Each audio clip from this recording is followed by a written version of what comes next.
For 137 days, a man named Mark remained lost in the wilderness with no map, no rescue, and no way of knowing whether he would ever see another person again. By every reasonable measure, he should not have survived. The question is not why Mark got lost. The question is how he managed to stay alive for nearly 5 months. When Mark first stepped into the forest, he expected an ordinary journey. He carried basic supplies, enough food for a short trip, and the confidence that comes from believing you know where you're going. Nothing about that morning suggested that it would become the defining event of his life. Within a few hours, one wrong decision would place him in a situation from which most people never return. At first, being lost did not seem dangerous. People lose trails all the time and are usually found within hours. Mark believed he only needed to keep moving. What he did not know was that every step was taking him farther from safety and deeper into an environment that does not forgive mistakes.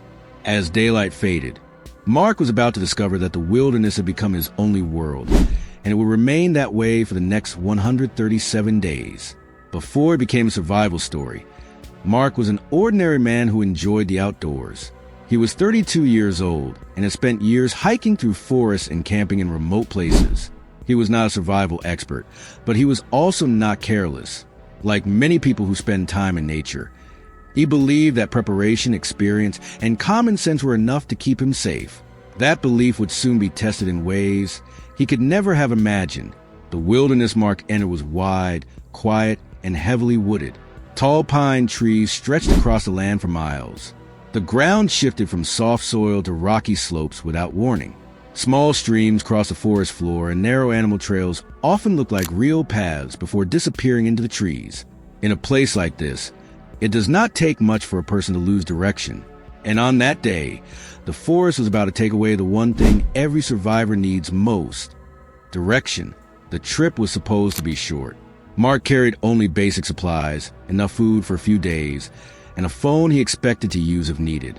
He believed he would be back long before those. Supplies became important. Spending weeks in the wilderness never crossed his mind.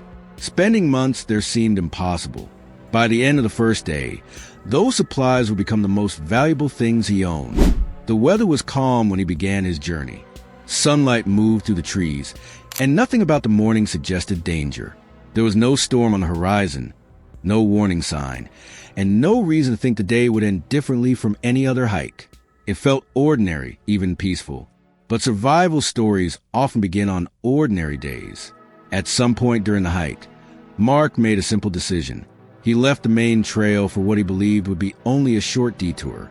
He expected to return within minutes. Instead, he found another path, then another. The trees began to look the same. Landmarks disappeared. Slowly, almost without noticing, he moved farther away from a route that could have taken him home. A single wrong turn was quietly becoming a fight for survival. As the afternoon faded, the forest grew darker. Mark stopped and looked around. For the first time, he could not tell where he was. He checked his phone for a signal. There was none. He turned again and looked into the trees. Still nothing. In that moment, the truth began to settle in.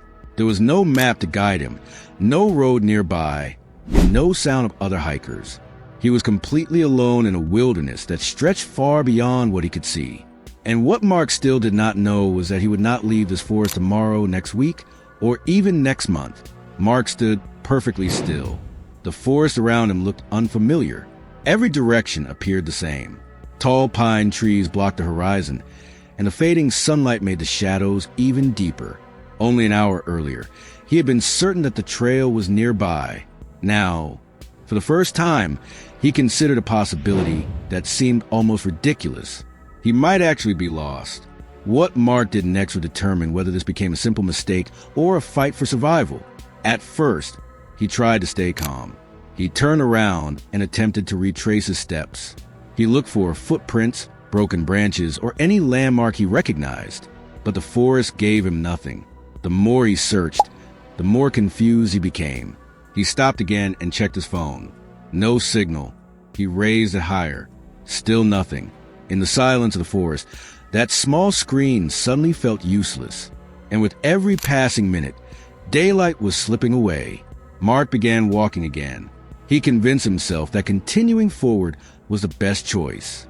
Somewhere ahead, he thought, there had to be a road, a river, or another trail. It seemed impossible that he could be completely alone, but the wilderness has a dangerous habit.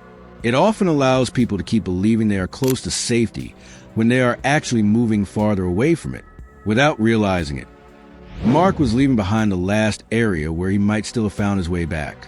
As the sun disappeared, the temperature began to drop.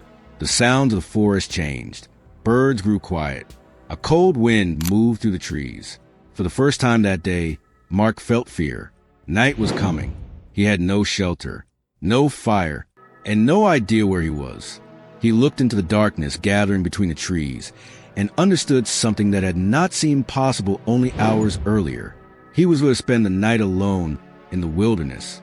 What Mark still did not know was that this first night would be the beginning of an ordeal that would last 137 days. Mark stood perfectly still. The forest around him looked unfamiliar. Every direction appeared the same. Tall pine trees blocked the horizon, and the fading sunlight made the shadows even deeper.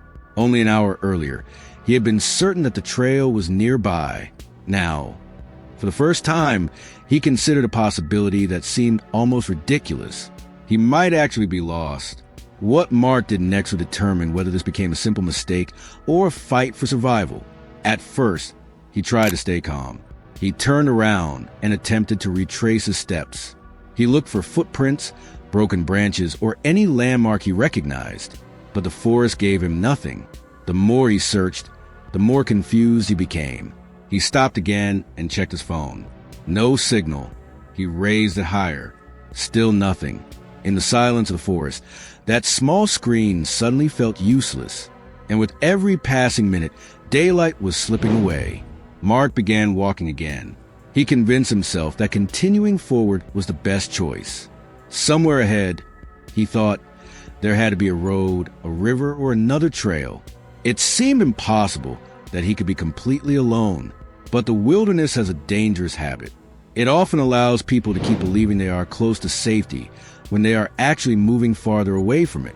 Without realizing it, Mark was leaving behind the last area where he might still have found his way back. The next morning, Mark woke to a cold, quiet forest and a problem that could no longer be ignored. He was still lost. The hope that he would simply walk out of the wilderness after one uncomfortable night disappeared almost immediately.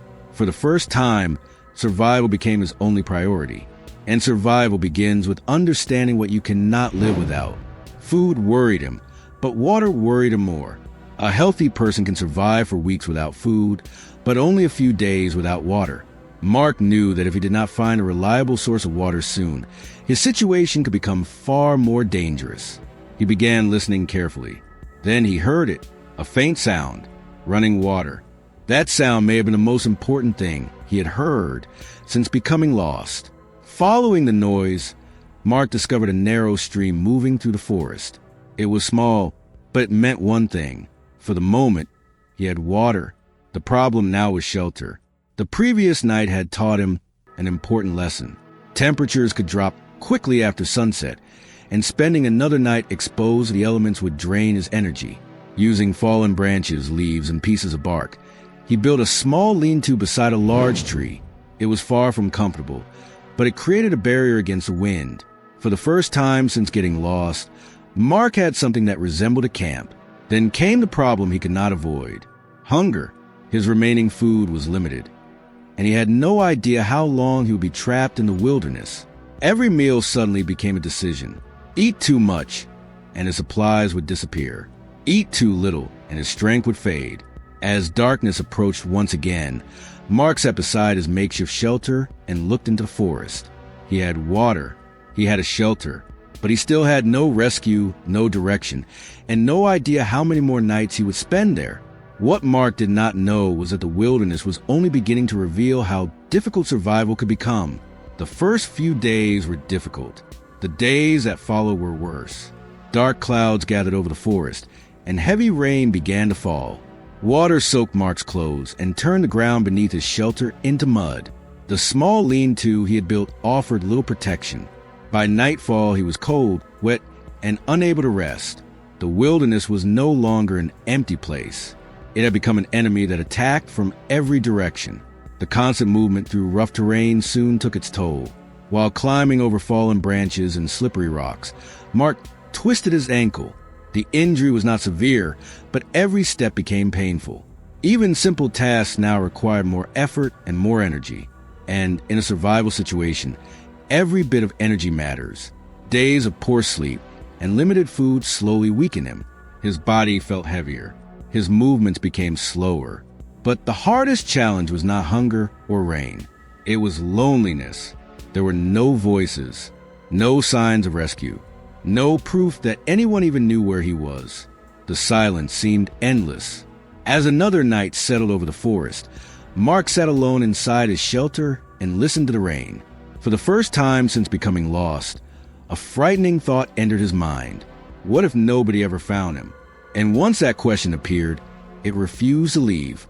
By day 100, the man who had entered the forest no longer existed. Mark had lost weight. His clothes hung loosely on his body, and even short walks left him exhausted. The simple tasks that once required minutes now demanded effort and careful planning. Every movement cost energy, and energy had become his most valuable resource. The wilderness had not defeated him quickly.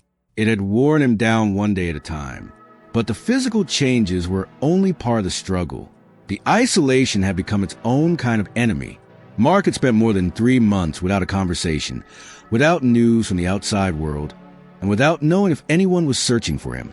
Some mornings, he woke up confused about how many days had passed. Other days, he questioned whether rescue would ever come. The greatest danger was no longer the forest around him. It was the hopelessness growing inside him. Then, on the 100th day, Mark made a decision. He could no longer remain beside the stream, waiting for a rescue that might never arrive.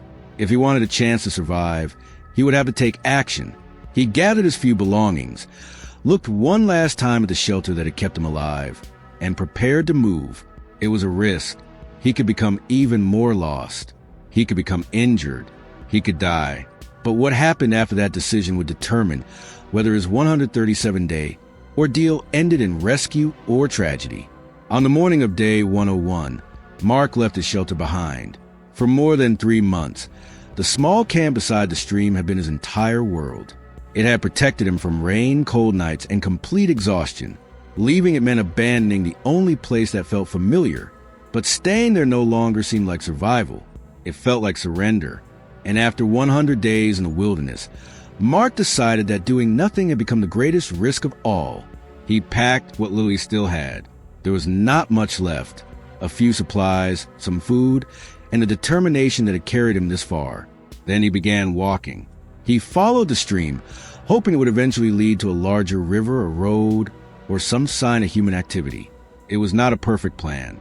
In truth, it was not even a good one. It was simply the only plan he had.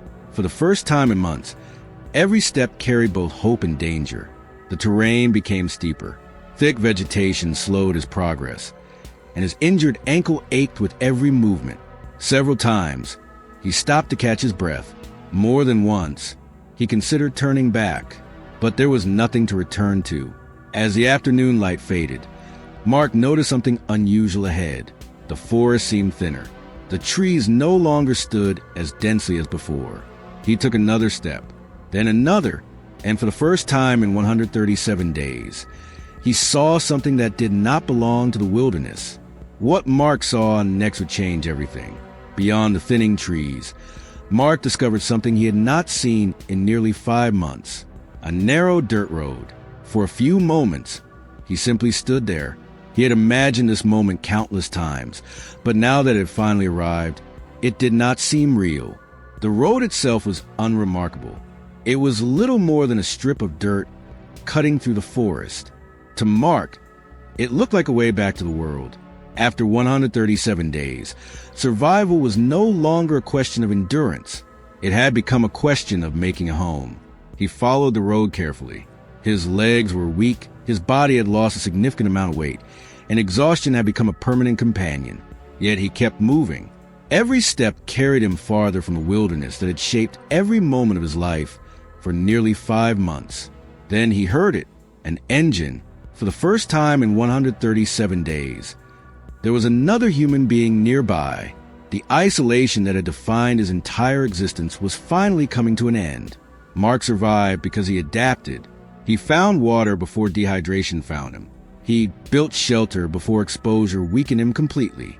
He learned to protect his energy, accept uncertainty, and keep making decisions even when fear and loneliness seemed overwhelming. Most importantly, he refused to give up. The wilderness tested him with cold nights, hunger, injuries, exhaustion, and silence. None of those challenges defeated him on their own. Instead, they slowly tried to convince him that survival was impossible. They failed, because in the end, surviving the wilderness is often less about strength and more about persistence. Mark entered the forest expecting an ordinary journey. One wrong turn changed everything. And after 137 days of isolation, hardship, and uncertainty, he emerged with a lesson that every survivor eventually learns. Nature does not care who you are. It only asks one question: how long can you keep going?